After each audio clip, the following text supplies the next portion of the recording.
Hey, what's up guys? Alan here. Welcome to another episode of Thoughts on This, where I speak on my thoughts. And today, in honor of Asian Heritage Month, I'll be giving my thoughts on last year's Oscar-winning film, Everything Everywhere All at Once, distributed by A24 and directed by the filmmaking duo The Daniels, best known for their music videos and their 2016 drama Swiss Army Man. The directing team behind several Marvel Cinematic Universe films, the Russo brothers, produced the film alongside Jonathan Wang, who also produced Swiss Army Man. Everything Everywhere All at Once centers around Evelyn Wang, a Chinese immigrant who must save the multiverse from the powerful being Jobu Tupaki. The film has garnered critical acclaim and racked up 11 nominations at the 95th Academy Awards, winning 7, including Best Picture. Now, what do I think about this film? When I first heard about this film about a year ago, like months after its release when I found out that it was nominated for Best Picture at the time, I thought it was intriguing, mostly because you have Michelle Yeoh and Jamie Lee Curtis, two legends in one film, and you have a returning actor in Ke Huy Quan, who was best known for The Goonies and Indiana Jones and Temple of Doom, and that makes it more exciting. So I went to this film blind, not knowing a single thing about it, and after watching it, I was in awe. I genuinely loved this film. There isn't really one way to describe how good this film really was. It was mind-blowing, mesmerizing, it will have you on the edge of your seat. It was that good. Truly a masterpiece. The story is interesting itself. Even if you have prior knowledge of the synopsis before watching the film, that alone is enough to keep you interested. Once you get 20 minutes in, you get into this mind-bending, jaw-dropping adventure into this insane multiverse. It works so well with the visuals and themes presented in this film. I really love that this film is not exclusive to just one genre. You get so many genres and ideas that really blends itself to this very over-the-top film. And it will make you feel so many emotions. It will make you laugh, it will make you cry, it will scare the pants off you. The fact that it's not just one type of film is what makes it so special. The visuals in this film are the most captivating and creative visuals that I've ever seen. From that opening shot, you could see that there's something unique about this film. It's very cinematic and breathtaking that it complements the film's thrilling aspects. And the way the film was edited too goes well with the concept that an infinite number of possibilities are happening at once. It adds more to the story, and the effort in both the filming and editing was worth it because it all paid off and the cinematographers and editors deserved their recognition. The cast in this film was truly outstanding.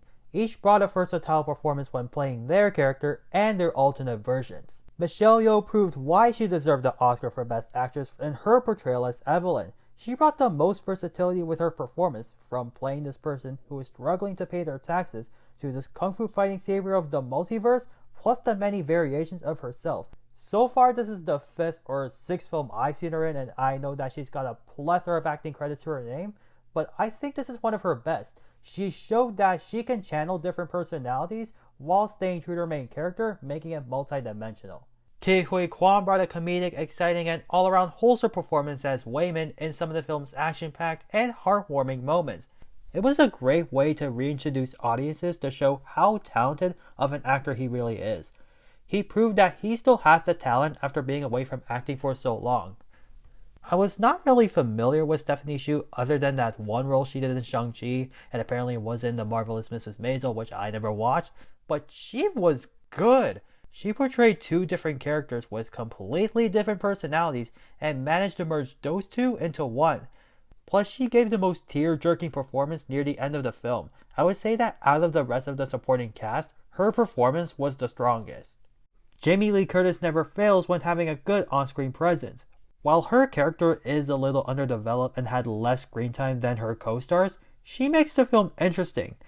Her scenes with Yeoh are fun to watch, and it was nice to see two legends share the screen together. Evelyn's father, Gong Gong, played by James Hong, was a bit boring and one-noted within the first couple minutes of the film, but by near the second half, he becomes more grounded and entertaining. Although Jenny Slate and Harry Shum Jr. have very minor roles, their presence adds an extra fun element to the film. The themes and representation displayed in this film help push the plot forward, and I love how they sort of tie in with one another. The theme of nihilism works perfectly with the multiverse and Joy's character arc. And for those who don't know what nihilism is the belief that life is meaningless. And her arc and theme also ties into the Asian representation within families and theme of transgenerational trauma.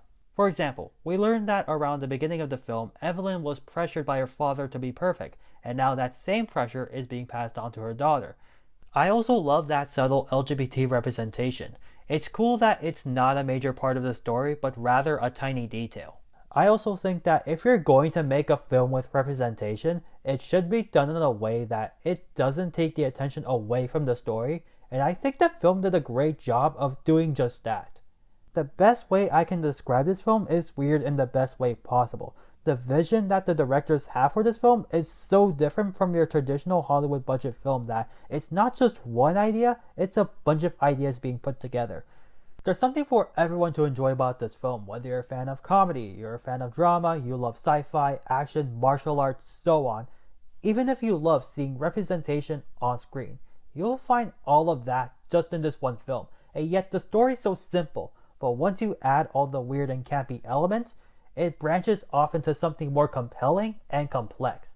This is a film I would want to rewatch again and again, and even replay certain moments. And I would definitely recommend you watching this film if you want to see something new and innovative, and you're a film lover.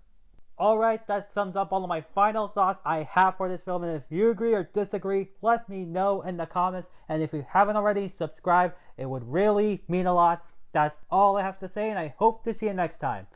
Bye!